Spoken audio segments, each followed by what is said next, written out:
Olá, meu irmão, minha irmã, que alegria a gente estar aqui hoje para mais um dia do nosso Palavra Encarnada. Hoje, domingo, dia do Senhor, dia 2 de outubro, nós nos reunimos mais uma vez em nome do Pai, do Filho e do Espírito Santo. Amém. Vinde, Espírito Santo, e enchei os corações dos vossos fiéis e acendei neles o fogo do vosso amor. Enviai, Senhor, o vosso Espírito, e tudo será criado, e renovareis a face da terra. Oremos. Ó Deus, que instruíste os corações dos vossos fiéis com a luz do Espírito Santo, fazer que apreciemos retamente todas as coisas, segundo o mesmo Espírito, e gozemos sempre de suas consolações, por Cristo, Senhor nosso. Amém. Bem, pessoal, hoje, antes da gente adentrar propriamente aqui no Evangelho do dia, hoje também é dia de eleições aqui no nosso país, dia que nós vamos exercer o nosso direito de cidadãos, nosso direito democrático de escolher os nossos representantes, aqueles que vão governar o nosso povo. Então que hoje a gente possa pedir especialmente a luz do Espírito Santo sobre nós para fazermos a luz do Evangelho, a luz daquilo que Deus nos ensina por meio da sua Santa Igreja, por meio da nossa experiência com este coração eucarístico de Jesus que se dá a nós, que a gente possa fazer boas escolhas e especialmente também que nós permanecermos firmes na caridade, no amor ao próximo, na comunhão com os corações, mesmo aqueles que porventura possam fazer escolhas diferentes do que a nossa, mas que nós nunca percamos de meta aquilo que nos une, que é o Evangelho de Cristo, que é maior do que tudo, Tudo passa, mas o Evangelho de Cristo permanece. Então que nós possamos hoje viver especialmente a lei do amor, a lei da caridade, ter Cristo como a nossa meta e também Cristo e o seu amor como aquele alicerce sobre o qual nós edificamos toda a nossa vida, sobre o qual nós fazemos todas as nossas decisões.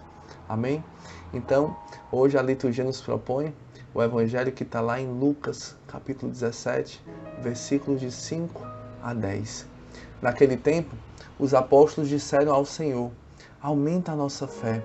O Senhor respondeu: se vós tivesseis fé, mesmo pequena como um grão de mostarda, poderíeis dizer a esta amoreira: arranca-te daqui e planta-te no mar, e ela vos obedeceria.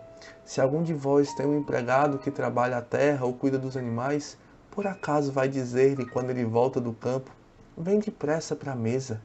Pelo contrário, não vai dizer ao empregado: prepara-me o jantar, cinge-te e serve-me, enquanto eu como e bebo. Depois disso tu poderás comer e beber? Será que vai agradecer ao empregado porque fez o que lhe havia mandado? Assim também vós, quando tiverdes feito tudo o que vos mandaram, dizei: somos servos inúteis, fizemos o que devíamos fazer. Meus irmãos, estas são para nós palavras da nossa salvação. Glória a vós, Senhor. Bem, pessoal, aqui neste Evangelho a gente tem assim dois grandes caminhos, duas grandes oportunidades da gente adentrar mais profundamente no coração de Jesus e conhecer e entender aquilo que Jesus tem para nós, aquilo que Jesus nos oferece como um caminho de salvação. Salvação muitas vezes de nós mesmos, salvação das nossas vontades, das nossas opiniões, que tantas e tantas vezes vão nos arrastando para um caminho que fere o coração de Deus, que fere a nossa essência, que fere aquilo que nós nascemos para ser e, em última instância, também nos afasta de Deus, e nos afasta do céu, nos afasta da salvação, daquilo pelo qual o nosso coração mais anseia, que é estar com o Senhor. Então, a gente começa aqui falando da fé, a fé que é um dom, a fé também que é chamada de uma virtude teologal, porque ela nos orienta para Deus, ela nos conduz para Deus, ela firma as outras virtudes, orientando para Deus, levando para Deus, conduzindo para Deus, porque olha que bonito, quando os discípulos eles falam: Senhor, aumenta a minha fé. Ou então em outro trecho lá em Marcos 9, um homem que estava sendo ali pedindo a ajuda de Jesus para curar o seu filho paralítico, fala assim: eu tenho fé, mas ajuda a minha falta de fé. Então, assim, nesse Evangelho de Lucas que a gente rezou hoje, Jesus ele vinha trazendo ali no caminho vários ensinamentos, várias exortações, vários ensinando ali, formando os discípulos naquilo que era o caminho da salvação, naquilo que era o caminho do Evangelho, até um ponto que ele chega e finaliza falando do perdão, falando do perdoar sempre, falando de perdoar aqueles que erraram conosco, que falharam conosco, que nos traíram. E quando Jesus chega nessa parte do perdão, após tantos ensinamentos, os discípulos se veem completamente impotentes, incapazes de responder àquele convite de Jesus. Eles olham assim, caramba, eu não consigo dar conta disso, eu não consigo seguir esse caminho, ele é muito alto para mim. E é exatamente, meus irmãos, neste momento que nós começamos a seguir Jesus. É exatamente no momento em que nós dizemos, batemos no nosso peito e dizemos, eu não consigo, que Jesus e a sua graça vêm em nosso auxílio e é Ele que consegue em nós. De fato, nós não conseguimos. E é apenas no momento em que a gente entende isso, que a gente não dá conta, que a gente não consegue, que as nossas forças não são suficientes para esta tarefa, que aí sim a gente começa a caminhar com Jesus.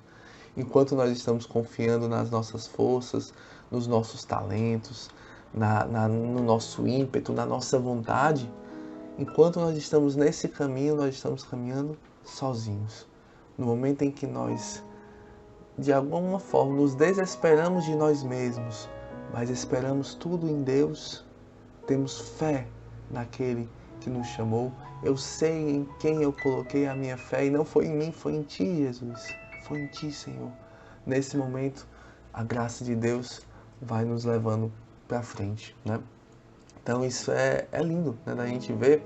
Eu queria aqui ler para vocês um trechinho do Catecismo, lá no ponto 1814, que ele fala assim: a fé é a virtude teologal, né, essa virtude que nos orienta para Deus, que nos firma em Deus, firma o nosso olhar, pela qual cremos em Deus e em tudo o que Ele nos disse e revelou, e que a Santa Igreja nos propõe para acreditarmos, porque Ele é a própria verdade.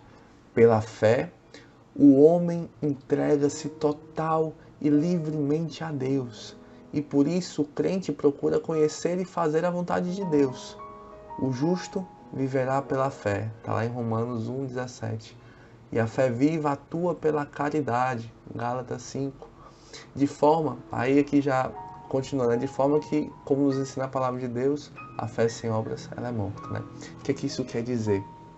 Que a fé, ela nos faz, é um dom, ela é dada por Deus, e ela nos faz acreditar em Deus, naquilo que Deus nos dá, naquilo que Deus nos propõe, naquilo que Deus nos pede.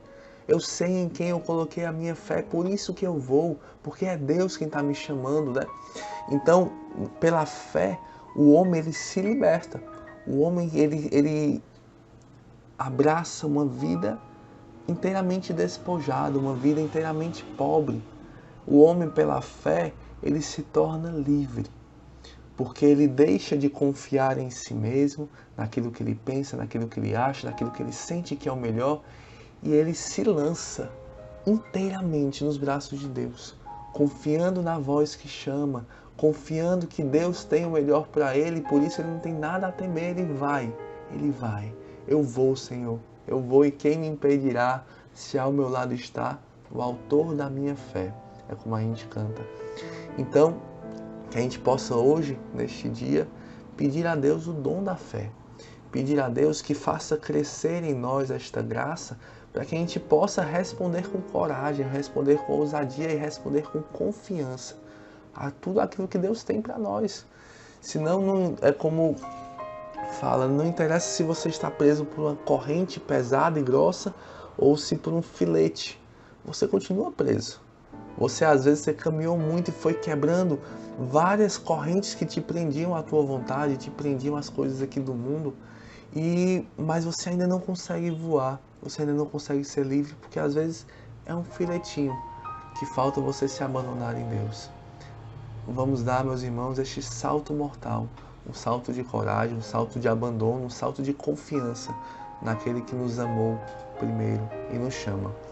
E por fim, pessoal, essa última parte aqui do Evangelho, quando Jesus ele vai falando aqui do empregado que faz aquilo que precisa fazer, e muitas vezes nós somos esse empregado que faz e que quando chega de volta espera ali um reconhecimento, né? Espera ali uma gratidão, espera um tapinha nas costas, espera as palmas, os aplausos.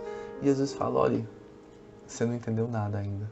Não é assim que funciona aqui no meu reino. De graça recebeste, de graça deveis dar. É assim que o Evangelho nos ensina, né?